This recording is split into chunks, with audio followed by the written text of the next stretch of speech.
Tigiani. ¿Cómo anda, ministro? Rodrigo Villarreal lo saluda. ¿Cómo anda? Buen día, Rodrigo. Un saludo a la audiencia y bueno, me sumo a los buenos augurios que va a tener ATP Radio M, así que me sumo a esta iniciativa y les deseo lo mejor para ustedes. Muchas gracias, ministro. Gracias. Muchísimas gracias. Ministro, recién hablábamos con el senador Perotti y fue muy crítico. Vio que, no sé si usted sigue un poco el pensamiento de algunos, por lo menos en la dialéctica mediática, de algunos justicialistas que lo critican bastante a Perotti por no sentar precisión. Pero recién acaba de ser lapidario con el gobierno nacional. Dijo, entre otras cosas, que Macri perdió credibilidad. En esa lógica, ¿usted piensa que el gobierno nacional perdió credibilidad con los números, con las tarifas? O sea, negociamos la paritaria con un porcentual, pero las tarifas se van por otro. ¿Qué piensa usted? Bueno, tempranamente, en mi caso, yo cuestioné la construcción de un modelo de acumulación por valorización financiera que en el primer semestre del año pasado causó grandes perjuicios económicos, sobre todo al mercado interno, al poder adquisitivo, a las pymes comerciales e industriales, y que ese modelo de acumulación por valorización financiera que es tan dañino para la economía real y la producción y la industria de Santa Fe y de la Argentina, combinado con una apertura económica, iban a traer y están trayendo consecuencias muy negativas. O sea, yo creo que la aplicación de recetas que están en desuso en gran parte del mundo, recetas monetaristas, la valorización financiera como modelo de acumulación, la apertura económica y un esquema ya superado, aún por los ortodoxos económicos en el mundo, para bajar la inflación apelando a la restricción monetaria y enfriar la economía, todo eso ha traído consecuencias muy negativas en los sectores de trabajadores, en los sectores laburantes, en los obreros, una traslación de ingresos en forma abrupta en este año y 2 meses de un sector hacia otro sector, especialmente del sector trabajador a los sectores de empresas proveedores de tarifas, servicios, etcétera, y sobre todo también alimenticia vía el tema de los precios, los aumentos en precio en góndola. Y por el otro lado ha traído muchas consecuencias en pymes industriales y pymes comerciales, donde vendieron menos, tienen menos rentabilidad por aumento de costo de producción y vía tarifas, y compiten con bienes importados.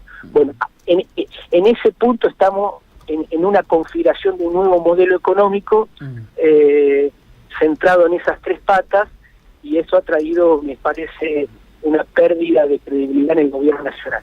Es interesante esa definición. ¿Cómo toma usted que salgan al unísono algunos funcionarios del gobierno nacional a criticarlo, sobre todo por la denuncia, lo titulan varios medios de fin de semana, ¿no?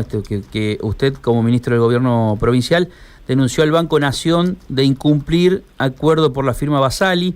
Incluso le complemento, no sé si usted se enteró, salió uno de los directores del Banco Nación, que es Castellari, aquel dirigente político de la UCD, que hoy es parte del PRO y del directorio del Banco Nación.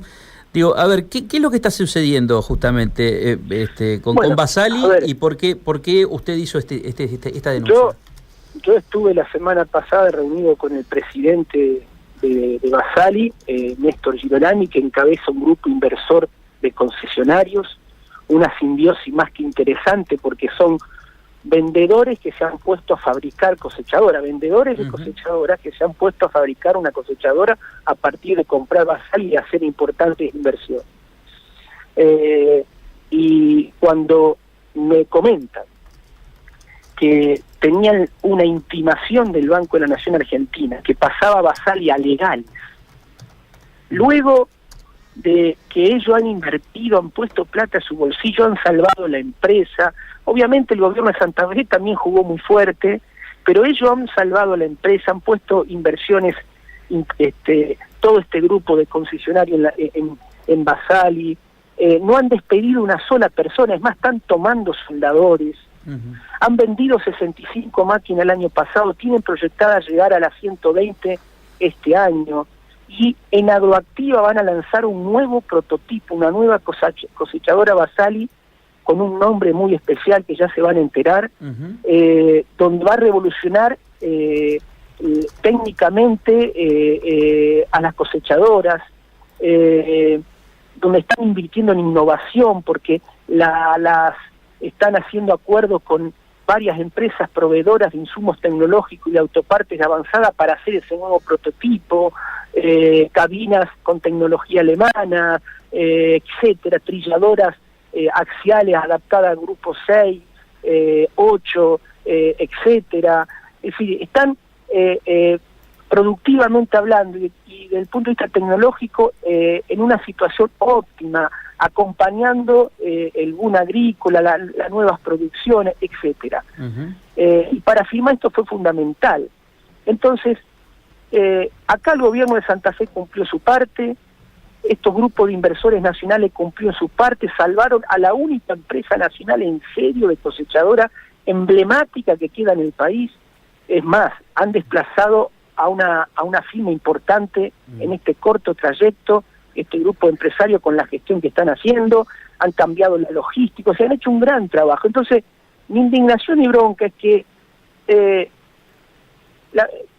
cuando me encuentro con la intimación por parte del Banco de la Nación, que lo pasaba legal, le digo, ¿cómo puede ser que no haya una decisión política en solucionarle una deuda de 250 millones de pesos, de no escuchar la propuesta que tienen ellos de garantías y de tasa de interés y demás, y que se escondan en normas del Banco Central como para ponerse duro? Ahí donde yo denuncié el incumplimiento por parte del Banco de la Nación del acuerdo que empezó en marzo del año pasado, cuando se estaba a punto de cerrar Basali, 600 empleados despedidos en firma, que íbamos a tener corte de ruta, asumimos todos una serie de compromisos. Santa Fe lo cumplió con el fondo rotatorio de 8 millones, dobles créditos a Basali, la EPI hizo lo suyo, el Ministerio de Trabajo hizo lo suyo, defendimos cada industria en la ciudad de Firmá, los empresarios cumplieron al 100% lo que se habían comprometido. El único que todavía no cerró el financiamiento de la deuda con Basali es el Banco de la Nación Argentina, escudado en norma del Banco Central, que yo creo que para mí es un tema de decisión política, no de norma del Banco Central. ¿Y por qué usted piensa que toman esa decisión política? Porque cualquiera que nos está escuchando puede hacer una lectura de que, lo quieren perjudicar a Basali para que esos que están compitiendo con Basali, esas empresas, esas firmas que están compitiendo con Basali y perdieron mercado, salgan al ruedo. Cualquier mal pensado puede pensar eso, ¿no? Bueno, yo no tengo un elemento objetivo para establecer más allá de esta hipótesis como un presupuesto. Digo, lo que me parece a mí que no hay una vocación y una política de defensa de la industria nacional, ¿no? Que, no tengo elementos como para confirmar un supuesto de interés económico, que sería grave, ¿no? Sí creo que hay una cuestión de convicciones, por lo menos, de no ser sensibles y estar dispuestos a defender la industria nacional, porque como yo decía el otro día, son muy proclives a arreglar con los fondos buitres en las condiciones habidas y por haber que establecen esos fondos buitres. Ahora, apoyar a un grupo de empresarios nacionales que salvó a Basali, modernizó a Basali y está llevando de vuelta a Basali a un nivel de prestigio, no logran por un tema de garantía, de tasa de interés, y estamos hablando de 250 millones de pesos, que para el Banco de la Nación Argentina no es plata, y además estamos hablando de empresarios que quieren pagar, que no le regalen nada. Claro. Me extraña toda esa situación. Ministro, Gabriela lo saluda, ¿cómo le va? Hola, Gabriela. Me parece que va a contrapelo entonces este tipo de actitudes o esta falta de respuestas hacia los empresarios, teniendo en cuenta que dentro del gobierno hay un altísimo porcentaje de CEOs y de empresarios. Entonces, ¿se están boicoteando entre sí? Mire, no, porque me parece que esos CEOs, empresarios devenidos en funcionarios políticos, representan al establishment más concentrado y poderoso de la Argentina. En este caso estamos hablando de empresarios pymes, industria nacional, empresas medianas importantes del interior. Estamos hablando de otro tipo de empresarios. Claro. Chiquitaje. A mí me da la sensación cuando lo escucho a Castellani, y bueno, antes lo había cruzado, como decimos los periodistas, cruzado por redes sociales, por Twitter, Roy López Molina. También habló, si no me equivoco, algún otro diputado, digamos, en cierta forma discrepando con sus posiciones políticas, digo, con las posiciones políticas del ministro de la Producción. Da la sensación que cuando lo nombran, que ya lo tienen como un cliché decir, Contigeni quiere ser candidato a diputado nacional. O sea, usted lo ha escuchado eso, me imagino. Me parece que lo están catapultando ellos mismos, digamos, como candidato a usted. No, yo creo que hay un intento de descalificación personal, por un lado, y por el otro una gran pobreza en el debate de ideas. Yo no entro en descalificaciones personales, ¿no? Trato de hacer de esto un debate de ideas, de modelos y de temas puntuales de gestión. Pero veo siempre un intento de descalificación personal, de ataques personales y una gran pobreza de ideas. Eso es lo que veo en la respuesta que estoy obteniendo de parte de ellos. La última, y sabemos que tiene una agenda apretada, por eso no lo queremos molestar más. La herramienta más importante de los últimos 20 años se creó a través de un esfuerzo de distintas áreas, sobre todo el Ministerio de Producción a la cabeza, una herramienta financiera, digamos, que lo ha intentado el gobierno de Obey, lo ha intentado el gobierno de Wiener, el gobierno de Bonfatti, pero se pudo lograr en un paquete de medidas que se conocieron hace unos 15 días, 20 días, que es el Fondo de Inversión y Desarrollo. ¿Es como una especie de primer paso para la banca estatal? Sin duda es un primer y muy importante antecedente que ya es ley, que le permite recuperar al Estado santafesino las facultades de financieras, de tanto de prestar como de cobrar créditos, que va a tener no solo una ley sino un decreto y que va a configurar un estamento ejecutivo y un estamento operativo entre el Ministerio de Economía y de la Producción de Santa Fe. O sea, ya va a haber una estructura, de alguna manera, una estructura que le va a dar vida a este fondo, donde una parte va a ser ventanilla de elegibilidad y otra parte va a definir y establecer los préstamos, y otra parte va a asegurar las cuestiones operativas, con lo cual son hechos jurídicos, de estructura, de gestión, que van configurando un armado en aras de recuperar las capacidades financieras que la provincia de Santa Fe perdió hace más de 20, 22 años o más en la provincia de Santa Fe. Yo coincido con usted que es un hecho político que tiene un peso específico muy grande, y tal vez es una de las grandes decisiones que va a estar dentro del año 2017. Esto dicho por productores, es la herramienta financiera de la mejor, la más importante, la más atinada justamente en el momento de crisis de los últimos 20 años. La última cortita, le pido nomás una definición de Sancor. A ver, ¿vamos en la misma línea de Basali? ¿Hay una cuestión de negligencia o decisión política de que Sancor esté así, digo, el gobierno nacional, ¿no? El gobierno de Macri. ¿Tiene una decisión política? Basali está muy bien y en pleno apogeo, ¿no? Sí. Con este problema del Banco Nación, pero Sancor es otro tema muy aparte, muy complejo, no escapa la crisis de la lechería y sobre todo de la caída de producción, pero aquí el gobierno nacional vuelve a cometer un error de enfoque, porque es legítimo tener reparos a las diferentes gestiones gerenciales de Sancor a lo largo de las últimas décadas de historia. Lo que no es legítimo confundir los errores gerenciales o utilizar los errores gerenciales de las últimas décadas de Sancor para llevarse puesto el modelo cooperativo. Son dos cosas distintas.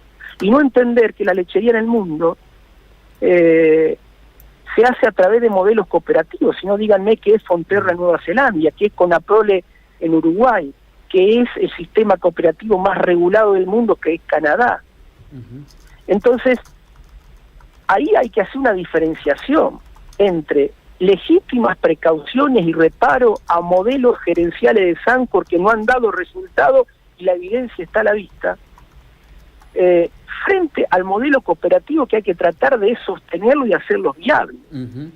Me parece que el gobierno nacional está en una actitud de que los acontecimientos se desarrollen, sean como sean, y si se desarrollan por el lado de una crisis muy profunda, bueno, recién ahí intervenir tratando de cambiar la historia, o sea, la raíz cooperativa. Claro. Yo creo que hay que hacer una diferenciación y tener una estrategia frente a la principal cooperativa láctea de la Argentina y de Sudamérica. O sea, hoy el gobierno de Macri no lo tiene esa estrategia. Hoy el gobierno de Macri lo que ha manifestado, y me consta por diferentes fuentes, es que no se va a meter. Tampoco va a poner palos en la rueda, pero no se van a meter.